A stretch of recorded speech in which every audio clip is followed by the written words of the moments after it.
Hello, everyone. This is Stacy. Welcome to the landing.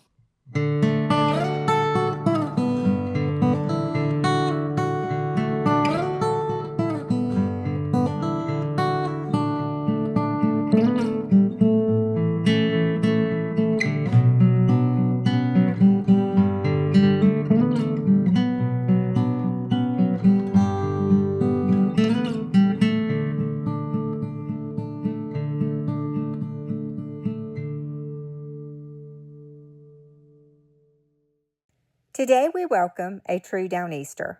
Born and raised in the tight-knit community of Atlantic, deeply rooted in the salt air and strong traditions of Down East, he carries with him not only the stories of home, but a deep love for the generations that came before him. His heart still beats for Portsmouth Village, where his family's legacy and the rhythms of island life continue to shape who he is. He is a keeper of memory, a voice for the past, and a quiet witness to the beauty and resilience of Down East. Join us for a conversation that brings the past into the present, tide by tide, tale by tale. Hello, everyone, and welcome back to the landing. I am tickled to death about the young man that sits across the table from me. I have a feeling I might laugh a few times as we get through this one. But this young man, and I call him young because we're the same age, so I know I'm not old. We went to school together, and I am tickled to catch up with him. But I'm going to let him introduce himself. So if you will, tell us your name, who's your crowd, and where you are from. My name is Gregory Gilgo. I'm from Atlantic.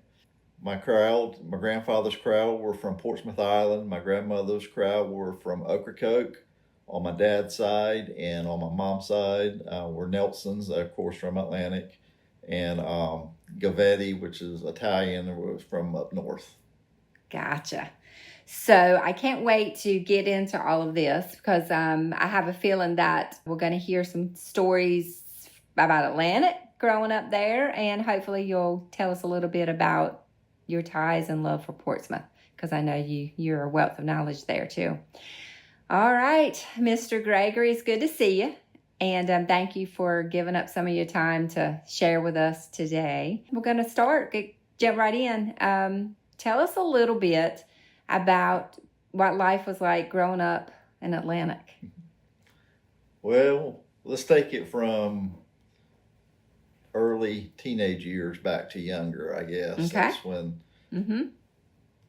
the Atlantic I grew up in, of course, is a different Atlantic from today. For sure. Just like all of the Down East communities. I guess growing up in Atlantic was like growing up in any of the other communities down east. We had and made our own fun a lot of the times growing up, and it was just a different time back then. Yes. You know, summers we did the usual. Which was what? Of course, riding bikes, riding three-wheelers back then because we didn't have four-wheelers. With no helmet, shorts on, no shirt. Definitely. And then we made it. Yes, we did. I'm not condoning that, but we made it. Yeah. But, you know, back then it was Winston Hill store. That's what we had, you know. Riding the Winstons, getting a cold Pepsi out of that drink box. Yes. It had the bottle opener on it. When you pop that cap, the ice would float up from the bottom where the drinks were so cold. There was no better than a bottle of Pepsi back then. Yeah, that's the truth. No air conditioning in the store, of course. It was just an old general store. A lot of people will know about it, you know. Summer times, they had the old-timey candy case, I remember, and of course there was no air conditioning, so back then all the candy and candy bars had to go into the walk-in refrigerator. You know, if you wanted one, you had to ask for it, and they would go back there and get it. But I could still smell the smell of the store, you know, when walking in. Of course, going out in the boat, a lot of times back then when you were younger, it's with your parents. Probably not as much fun to the kids because they always had to go mullet fishing. And that was back when you had the net in the scow, and towed the scow behind the skiff, and the young ones were the one who had to jump over with staff, while they circled the mullets. Circled around.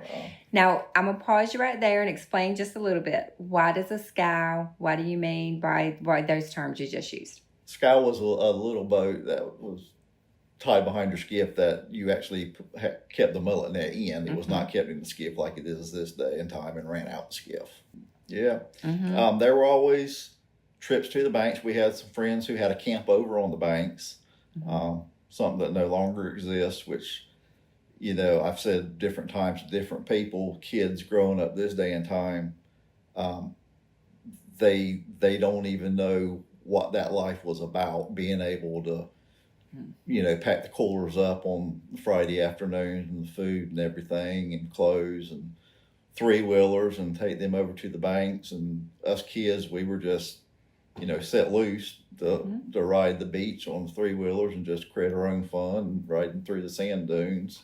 Sorry, Park Service, but we did that. Yes, we did. Just carefree, a lot different than it is today's time. Oh, wow. What is it, though?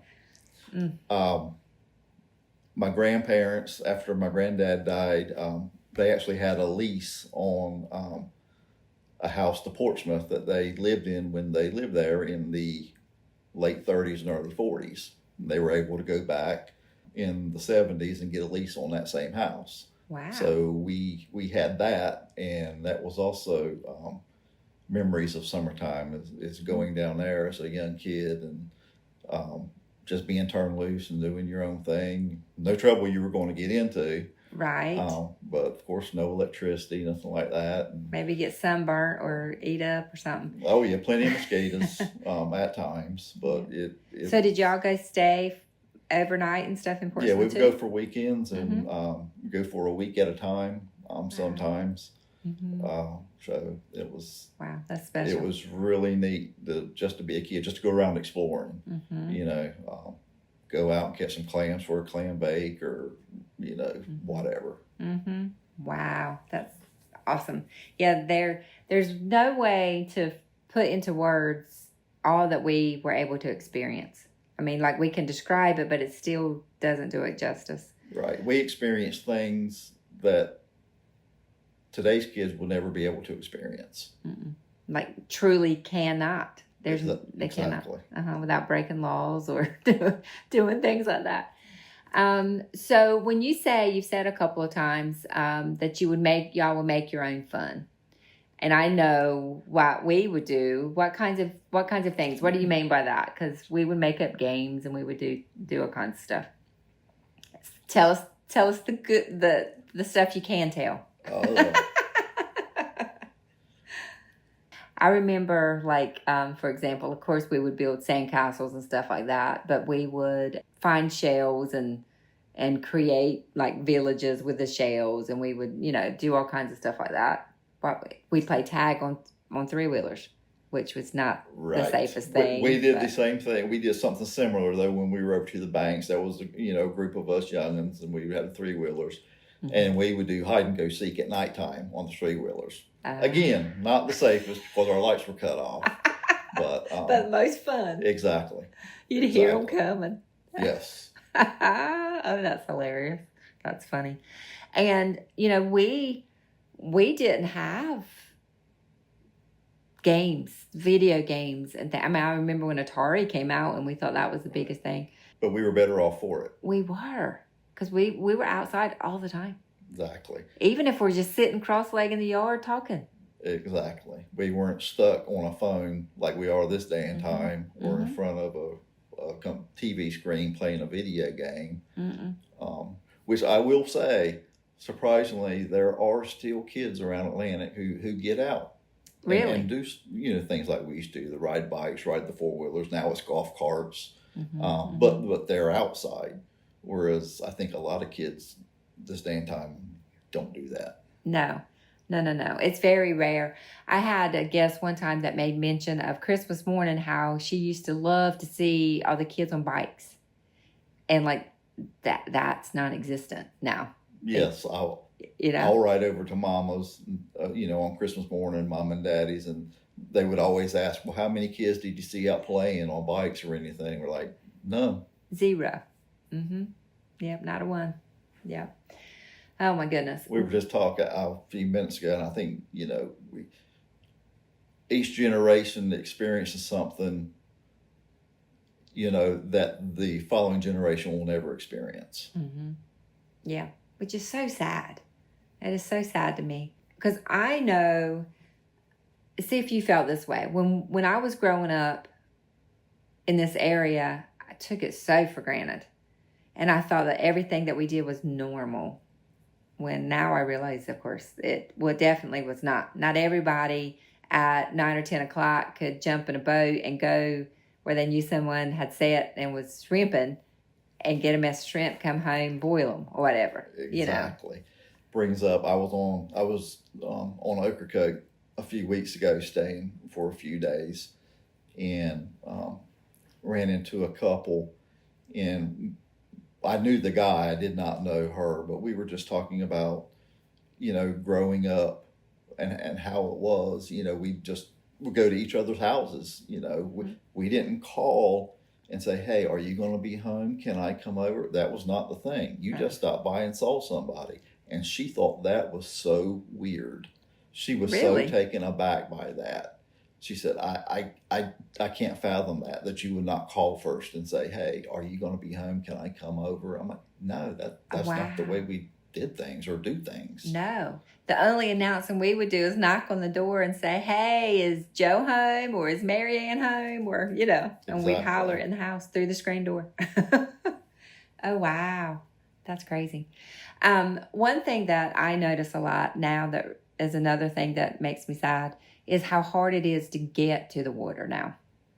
Is that the case in Atlantic? Oh, yes. Yes. People have come, bought up, the land and made their own house, built their own houses. And a lot of people are from off. I'll ride down the road for an afternoon scud on the golf cart, and I'll pass people and I haven't a clue who they are.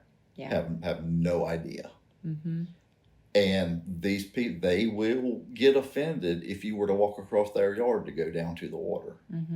They will call the law.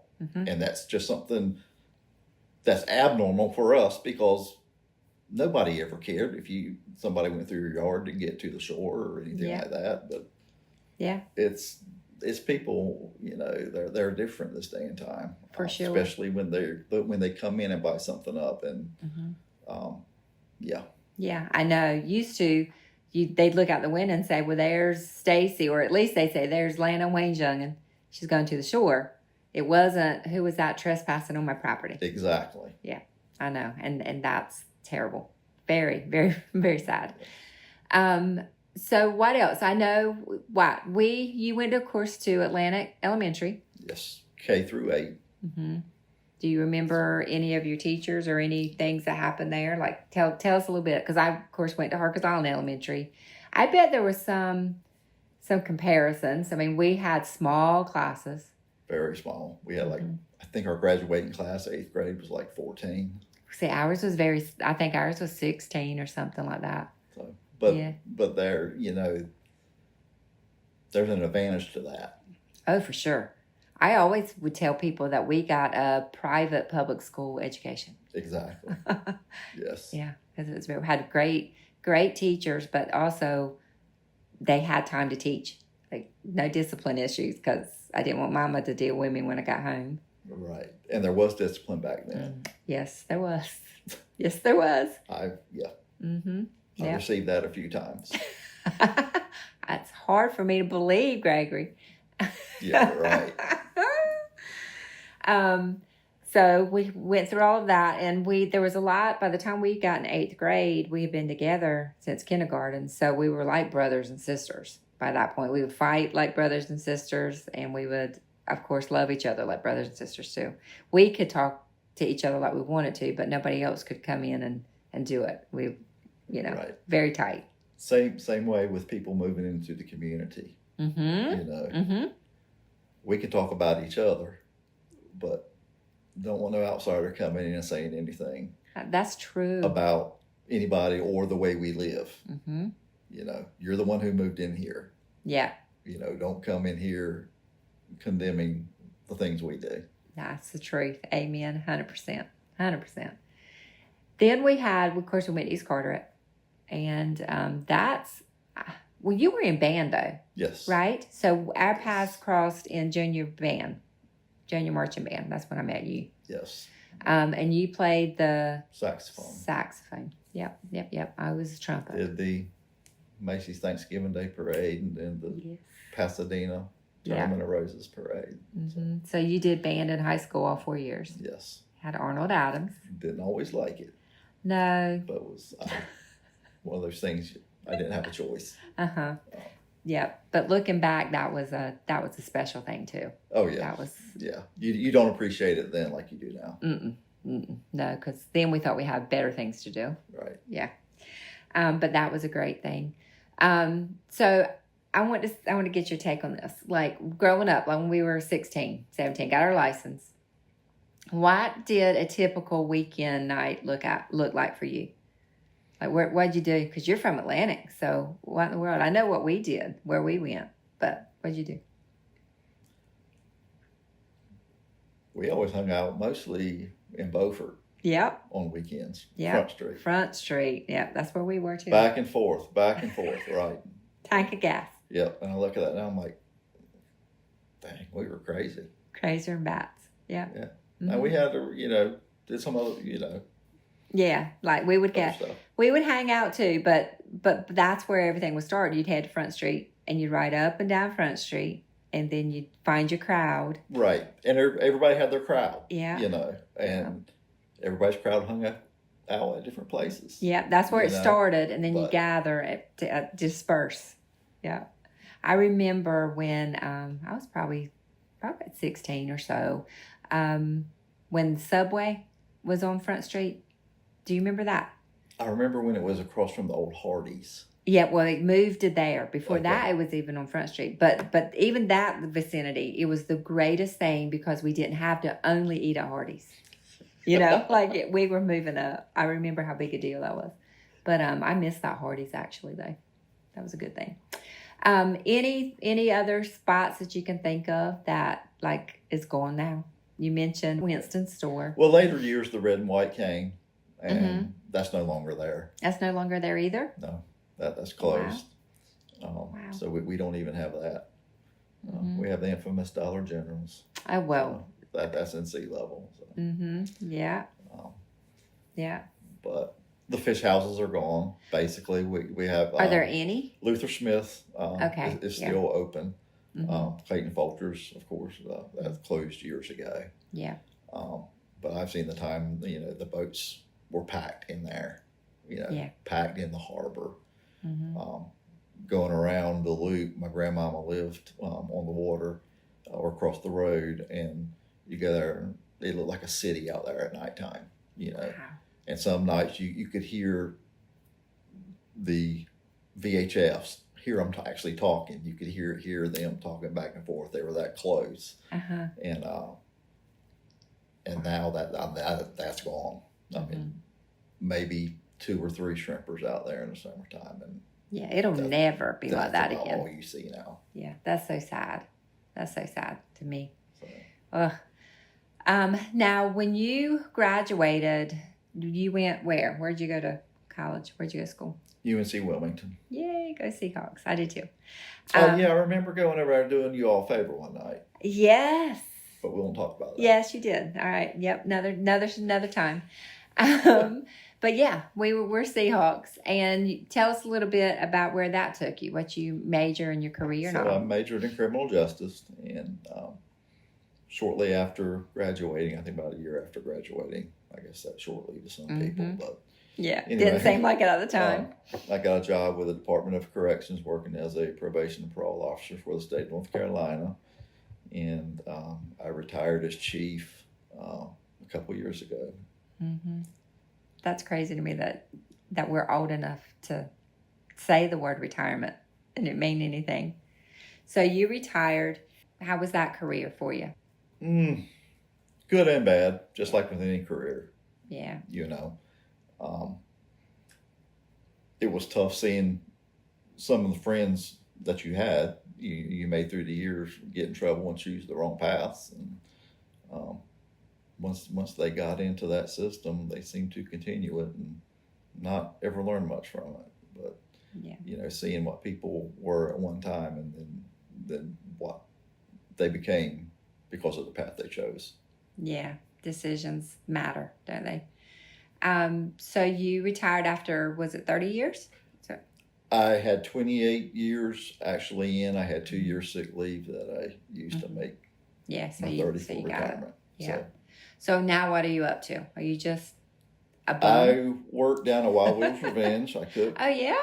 Oh, good. In the kitchen down there. And I help out with the post office some. So keeping busy, but I'm traveling.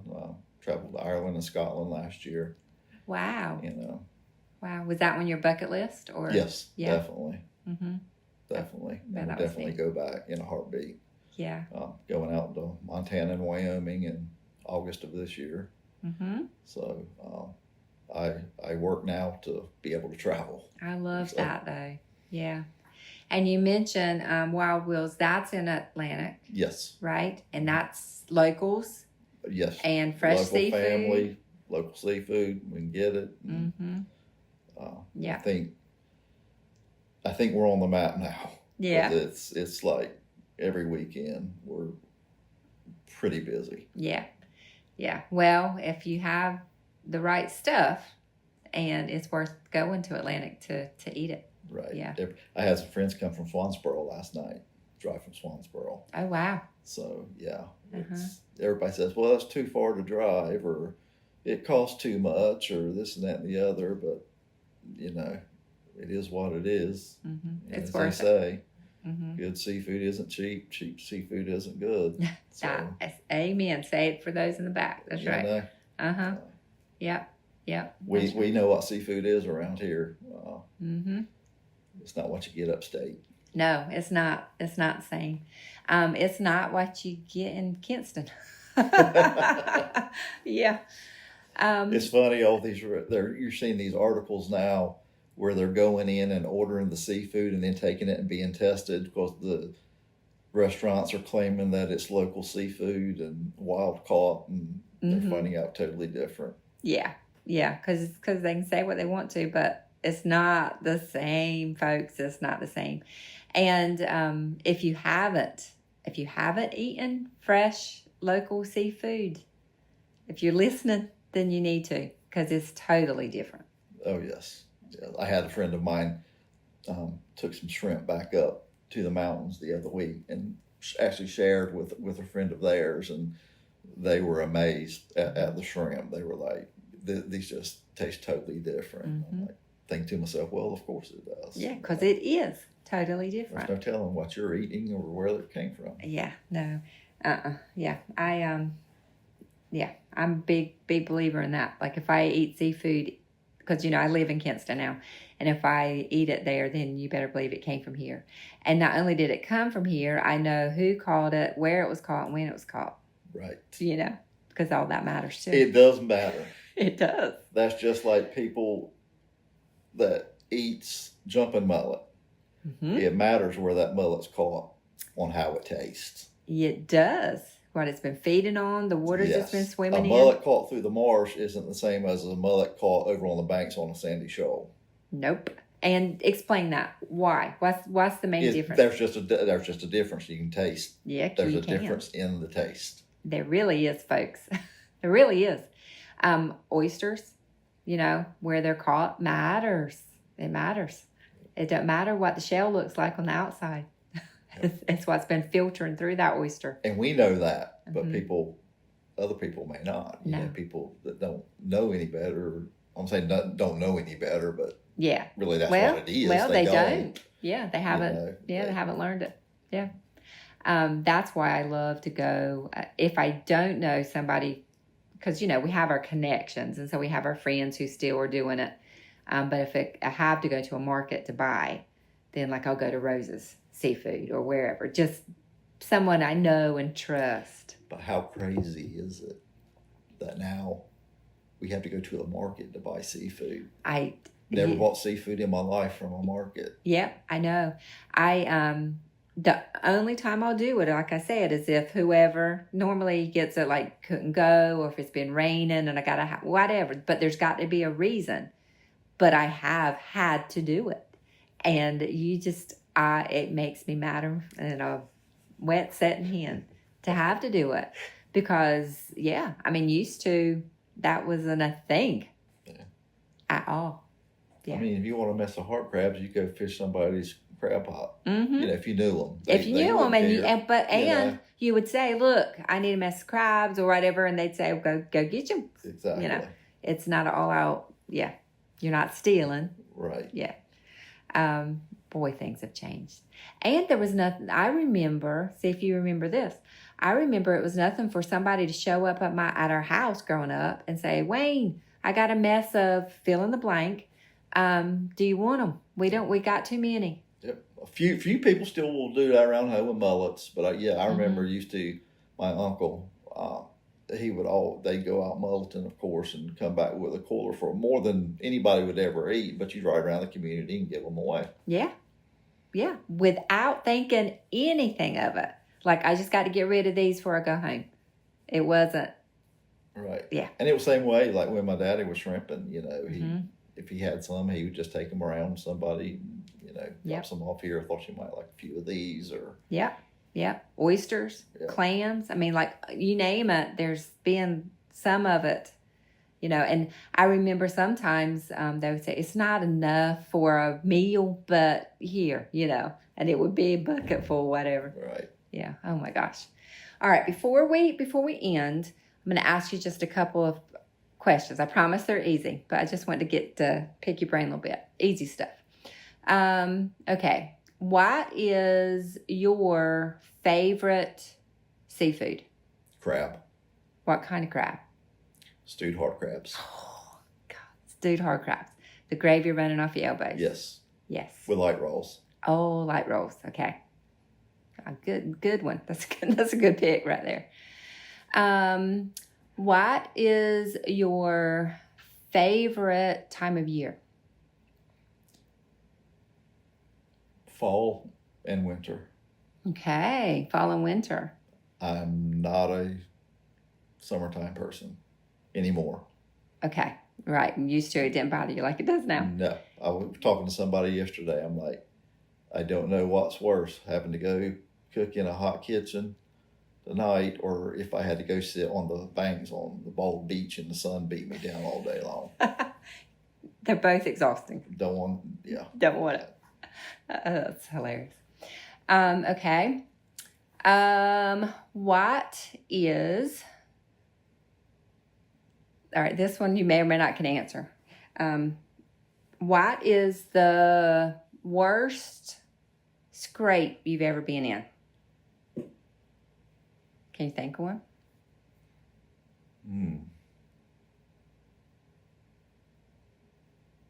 Not right off the bat. Okay, that's a good sign. You haven't been in a whole lot then. What was your favorite subject in school? Nothing. I love it. I love it. No, I'm a history person. Yeah, I knew that. I like history. Yeah. He says nothing. Oh, that's hilarious. All right, last one. If you could go back in time and you could bring back something that used to happen or a place that used to be or something that's changed and you can make it like it used to be? That's a hard question. It is a hard question. Because there are a lot of things. Okay, well, I'll give you, instead of making you pick one, I'll let you pick two.